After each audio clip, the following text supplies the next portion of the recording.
Hi guys! For today's video ay magluluto ako ng sinigang na salmon belly. Kaya tara, samahan niyo ako magluto. So guys, ito na yung ating mga ingredients para sa lulutuin kong salmon belly. So ito, meron ako ditong half kilo ng salmon belly. Ang ganda na nabili ko guys, tingnan nyo, di ba? Tapos, syempre yung panggisa natin, igigisa ko siya kasi isisigang ko siya sa semisu. Ito, bawang, sibuyas, luya, and kamatis. Oh, baka sabihin niyo bakit hindi pula yung kamatis ko? Guys, mahal ang kamatis ngayon. So, ito lang yung nakita kong kamatis na sa palengke. Kaya wag kayong ano dyan na. Kung hindi siya mapula, okay lang yan. Tapos, ito naman yung ating gulay. Meron akong sigarilyas at talong at sili. O, baka sabihin na naman niyo, bakit talong? Bakit sigarilyas? Di ba dapat kangkong? Di ba dapat mustasa? Di ba dapat talbos ng kamote? Guys, ito ang version ko ng sinigang na belly, salmon belly. Kaya wag kayong ano dyan na. Nakalimutan ko tuloy sabihin. O, ito, meron tayong sinigang sa miso na powder. At syempre, patis. Pwede kayong gumamit ng, no, hindi to patis, asin. So, pwede kayong gumamit ng patis kung wala kayong asin. Eh, wala akong patis, kaya asin na lang, okay? So, tara na guys, start na tayo magluto. So guys, maglalagay na ako ng mantika. Pero konting mantika lang, para lang maigisa natin yung ating aromatics. Kasi, yung salmon belly is, ano na yan eh, naglalabas siya ng sarili niyang mantika. So, ayan, okay na yan guys. Ayan o. Painitin lang muna natin, ha? So, lagay na natin yung luya.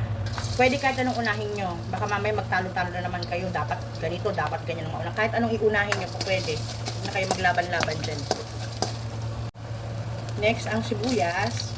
Alam nyo guys, pwede nyo rin pagsabay-sabay. Si Ninong Ray nga, pinagsabay-sabay niya yan. Diba? So, ayan. And then, isunod na natin ang bawang. Ayan, lutuin muna natin ito ng saglit, ha? Tapos, lagyan natin ang ating kamatis. Ayan. So, kailangan lutuin natin mabuti yung kamatis, guys, para lumabas yung flavor niya. So, ulitin ko, guys, ha? Ito yung version ko ng pagluto ko ng sinigang na belly. So, sa inyo, baka ibang version nyo, okay lang yun guys, basta kasundo ng dila nyo, okay na yun. So guys, ito yung kamatis natin. Naglagay ako dito ng mga dalawang ganito na tubig, o dalawang sandok na tubig, para maluto yung ating kamatis. Tapos gusto ko na siyang lagyan ng asin. Ayan, konti lang muna. Tapos, sinaan ko yung apoy. Tapos, ilalagay ko na rin yung miso powder. Wala kasi akong miso paste eh. So, ayan. Ang bango guys, ang bango ng miso. Tapos, lagyan natin ng isang tasang tubig. Ayan. At isa pa.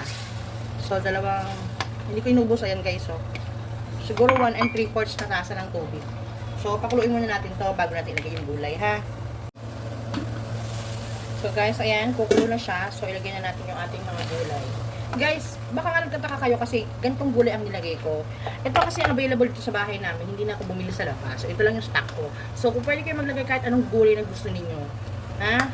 Wala namang limit yan eh. Kasi, ako, ito yung version ko. So, pwede kayo maglagay ng kahit anong gulay. Kung kahit yung gulay sa bahay kubo ilagay nyo po, pwede. So, ayan guys, ilalagay na natin yung ating isda. So, baka tanongin nyo uli ako, bakit huli yung isda? Kasi guys, itong salmon, madali lang siyang maluto. Ayaw naman natin madurog yan. Kaya niluto ko muna yung gulay. So, ayan guys. Ang bango-bango guys. Grabe. O, diba? Sarap guys, ang bango. O, diba?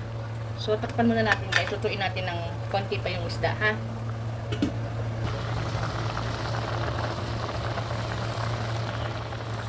So, guys, luto na siya. Kain na tayo.